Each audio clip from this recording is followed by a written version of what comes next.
வணக்கம் நண்பர்களே, welcome to another beautiful vlog. 325 நாள் vlog சேலஞ்சில் இன்னைக்கு நாள் 30. எங்க அம்மா சத்தியமா சொல்றேன், ஒரு மாசம் தொடர்ந்து வீடியோ போடுவேன்னு நானும் எதிர்பார்க்கல, என் கூட சுத்திக்கிட்டு இருக்கிற பசங்களும் எதிர்பார்க்கல. இந்த ஒரு மாசத்துல எவ்வளவு பிரச்சனைகள் நடந்தும் எவ்வளவு லோவான பாயிண்ட்ல நான் இருந்தோம். இந்த vlog போடுறத மட்டும் நான் நிறுத்தவே இல்லை நண்பர்களே. இன்னொரு 11 மாசத்தை மட்டும் கம்ப்ளீட் பண்ணா அப்பதாங்க எனக்கு நிம்மதியாவே இருக்கும். என் வாழ்க்கையில தினமும் என்னென்ன நடக்குதுன்னு உங்ககிட்ட சொல்ற மாதிரி என்னோட சென்னையில இருக்கிற ஃப்ரெண்டு கிட்ட இப்படி எல்லாம் என்னோட லைஃப்ல மென்டல் டார்ச்சர் அனுபவிக்க வேண்டியிருக்கு புலம்பி தீர்த்துட்டேன்னு உங்ககிட்ட நேத்தைய வீடியோலயே சொன்னேன். நான் இப்படி டிப்ரெஷன்ல உட்கார்ந்து இருக்கிறத பார்த்ததும் அவன் என்னடானா சட்டு புட்டுன்னு கிளம்பி திருச்சிக்கு வந்துட்டான் நண்பர்களே. நைட்டு 1 மணிக்கு வந்து இறங்குனாங்க. வந்து இறங்குன கையோட மச்சான் எனக்கு பசிக்குது, எங்கேயாச்சும் சாப்பிட கூட்டு போன்னு வார்த்தை சொன்னான். சரி மிட் நைட் பிரியாணி சாப்பிட போலான்னு அங்க கூட்டு போய் சாப்பிட்டு முடிச்ச கையோட எனக்கு பத்தல, வேற எங்கேயாச்சும் சாப்பிட கூட்டு போனா. சரி நம்ம நத்தரசா பள்ளிவாசல் சைட்ல இந்த டைம்ல கடல்லாம் இருக்குமேன்னு அங்க கூட்டு போனோம். சரி அங்க சாப்பிட்டு முடிச்சதுக்கு அப்புறம் வீட்டுக்கு போலாமான்னு கேட்டா இல்ல எனக்கு பத்தல, எனக்கு டீ வேணுங்கிறாங்க.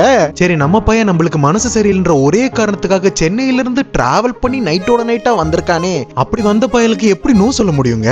சரி வா மச்சான் போலான்னு வண்டியில ஏத்திக்கிட்டு சத்திரம் வந்துட்டோங்க. அந்த டீ கடையில் ஒரு சின்ன பையன் வேலை பார்த்துக்கிட்டு இருந்தான். அவனை போட்டு கலாச்சு சிரிக்க வச்சு விடிய விடிய சிரிச்சுக்கிட்டே சுத்திக்கிட்டு இருந்தோம் நண்பர்களே. சரி மாப்பிள்ள டீ தான் குடிச்சிட்டே வா ரூமுக்கு போய் தூங்கலாம் மிட் நைட்ரா அப்படின்னு கூப்பிட்டா எனக்கெல்லாம் தூக்கம் வரல. காவிரி பிரிட்ஜுக்கு வண்டி விடுன்னு காவிரி பாலத்துக்கு கூட்டு வந்துட்டாங்க. நம்ம ஃப்ரெண்டோட தம்பி ஒருத்தனும் இங்க கூட சுத்திக்கிட்டு இருந்தான். அட பாவிகளா, இந்த டைம்ல செய்யற வேலையாடா இதெல்லாம், எள்ளு காயுது எண்ணெய்க்கு எலி புழுக்க நான் எதுக்குடா காயணுங்கிற மாதிரியே சுத்திக்கிட்டு இருந்தான் பாவம் அந்த பைய. 3 பேரும் காவிரி பிரிட்ஜ்லயே 3:30 மணி வரைக்கும் நின்னு பேசிக்கிட்டு இருந்தோம் நண்பர்களே. அங்க ட்ரெயின் போறதெல்லாம் வேடிக்கை பார்த்துட்டு பேசிட்டு இருந்தது பத்தாதுன்னு வா வீட்டுக்கு போய் உட்காந்து பேசலான்னு இங்க வந்து பேச ஆரம்பிச்சிட்டோம் நண்பர்களே. பேசிக்கிட்டு இருக்கும்போது திடீர்னு ஒரு குண்டை தூக்கி போட்டான். நான் எந்த ட்ரெஸ்ஸுமே எடுத்துட்டு வரல, ஒழுங்கு மரியாதையோ உன்னோட ட்ரெஸ் எல்லாம் எடுத்துட்டு பேக் பண்ணிட்டு கிளம்பு, காலையில சென்னைக்கு போறோம்ட்டாங்க.